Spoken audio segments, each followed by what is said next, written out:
I'd like to introduce Als Parker, who is the founder and director of Devon Energy Collective. And Als is very much involved in a lot of local projects. And Als, are you there? I'm here. Hello. Hi. Shall I put my presentation up? If you could put it up, that would be great. Thank you very much. Brilliant. Hi, everyone. So I'm Als Parker, and I'm lucky enough to live just down the road from Bigbury, but I'm sadly just outside the parish. I am one of the founder directors of the Devon Energy Collective. The Devon Energy Collective was set up a couple of years ago, and we came from a network. If you're not aware of it, I think most people will be here, but there is a network in Devon called the Devon Community Energy Network. And we came from that network. And the idea was that we set ourselves up because we want to help Devon meet its net zero targets by seeing more community-owned renewable energy generation in Devon. So that is our aim. Today, the government announced their energy strategy. I'm sure you've all seen it. It wasn't what I was hoping for. Their ambitious plans include lots of offshore wind, new licensing rounds for oil and gas, nuclear, and we've all heard a lot about that today, I think, in the news. And then on the topic of onshore wind, they talk about the fact that they will be consulting on developing partnerships with a limited number of supportive communities who wish to host new onshore wind infrastructure in return for guaranteed lower energy bills. It's quite exciting to see that written down. It's something that, you know, for years and years and years, people in the wind industry have thought would be an excellent benefit if you were to develop a wind turbine near to a community, that the communities could actually benefit from reduced electricity. And now it's written down in a strategy. So that is a little glimmer of hope for me. Anyway, we don't just work on wind projects, we're renewable energy projects, so solar, wind, hydro. Mainly solar and wind in Devon. This is my presentation, and I'm feeling a bit all over the place today because of the energy strategy, actually, and trying to work out, I didn't know what situation I'd be in by the end of today once the energy strategy was released, and sadly it's not as good as I'd hoped.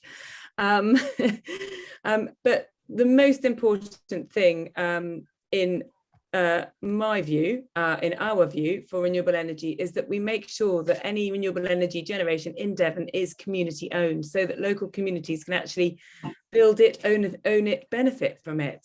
That way we can keep the economic benefits within Devon, and the money from these projects, the surplus income from new renewable energy generation, could help fund the net zero transition. We could use it to warm up our homes across Devon and put in heat pumps, put in insulation, put in all the things that we need to keep our homes warm and people less fuel poor. There's some community energy case studies here. The other one that's not on here, but I know Yam Community Energy are here, is Yam Community Energy. That's within Sustainable South Hams turf, so it would be good if you don't know much about their project to have a look at their community solar farm. I have been a director of Westmill Solar, and I was the founder and director of South Hill Community Energy in Oxfordshire. And they've just written a book that arrived with me today called Power to the People, and it's how the community did it in Oxfordshire, how they built their own solar farm. So I'll tell you more about this one because this is one that I was involved in, but really it was a group of people, just like a group of people here today, wanted to do something. We were sitting in an area of outstanding natural beauty. We weren't sure whether we could, and we thought, well, we've got a great big field here. We had about 35 acres of land, somewhere between a road and a sewage farm and a railway line. And we thought, well, we might be able to do something. We applied for planning permission for a solar farm and it was turned down straight away. And so the community got behind it, and this is a picture of everyone with umbrellas. We went to the site. We bussed in 2 bus loads of people. It was about 110 people at the site, and we showed photographers standing on faraway bridleways what the impact of the solar farm would be like from a visual point of view by holding up umbrellas. Anyway, we managed to build a solar farm there, and along with the 25 acres of solar panels with wildflowers underneath, which are now growing beautifully, we also took on the rest of the site and built wildlife ponds, put beehives, and rewilded the rest of the area. And it was pretty poor grade agricultural land. So it's a really nice case study to see what communities can do. So do check them out. This I just wanted to show you because this is just mind-blowing in my view. If we wanted to build some serious generation in Devon of our own, we'd need to go pretty large in order to make it economic. So this is just an illustration to show you that if we could find a site where we could put 4 really large onshore wind turbines up to 200 meters tall, these are the sort of figures that we're talking about, and we're talking about £500,000 from this project going out into Devon communities every year from a project like this for the life of the project, which usually is about 25 years, or that's what the analysis does, and often they get repowered after that. So there's an interesting question here about, how much of an impact they make in terms, and how do we weigh that up against climate change? How do we weigh that up about security of supply? And actually the money coming back from these projects, if communities owned it, could be spent on communities. So we've got a new project that we've just started with funding from Devon County Council. They've just given us a great big, lovely wad of cash, and we're working in collaboration with ReGen, based in Exeter. And it's called Grassroots Local Community Energy. And what we're doing is we want to go out to all the communities across Devon, all the action groups, and drill down to communities and ask local people where they think they might be able to host a renewable energy generation site project of scale. We're recruiting a graduate. So if anyone knows of anybody, the deadline, it's on Environment Job. It's on our website, the Devon Energy Collective. It's on the ReGen website, and the deadline is on Monday, the 11th of April.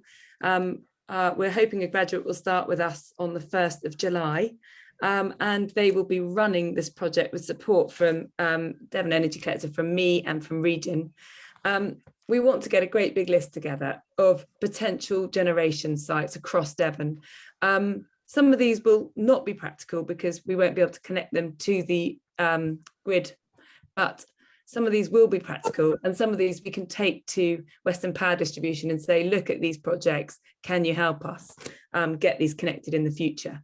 So the assignment, and this isn't clear, I need to work on my pitch for local action groups and parishes, but the assignment is, can you find yourself 5 acres of land or more, ideally more? Could you find yourself a site where you could put 1 really large turbine or more? So that would mean that really it would need to be 1 kilometre away from homes to make sure that there is no noise impact if you were looking at wind turbines. And we're just working on this now in terms of how we go out to people, how we get the message clear on the assignment. And also we're going to be putting together a toolkit so that local action groups can actually go through the toolkit and work out how they find a site. But I think that people living locally know much better about sites than developers sitting there on a GIS map in an office somewhere. And I would like the communities to develop the projects and benefit rather than BP Solar, who I know has been floating around looking for wind sites on the edge of the South Hams. So challenges, there's lots of challenges. We all know these challenges. At the moment, there is a moratorium. Well, we're hoping this is going to change, but planning means that we can't build wind at the moment in England without significant community support, which is very hard to achieve because it really means it needs to be written in the local plan. Maybe this is all going to change now that the energy strategy has come out. Maybe we could be the communities that they could work in partnership with and could benefit from lower cost of power. Space is difficult because we have a lot of national park and area of outstanding natural beauty. We need to work out whether area of outstanding natural beauty means an absolute no to wind development. I know we've got solar in the AONB, and it can be well sited and out of view. And then the electricity grid capacity is a really big challenge. The network is full down in the southwest. The power flow is all the wrong way around. We're generating loads of power in Cornwall, sending it up to London, and there's not much space for us here in the southwest to put any more power onto the network. But we are working with Western Power. Oh, timer.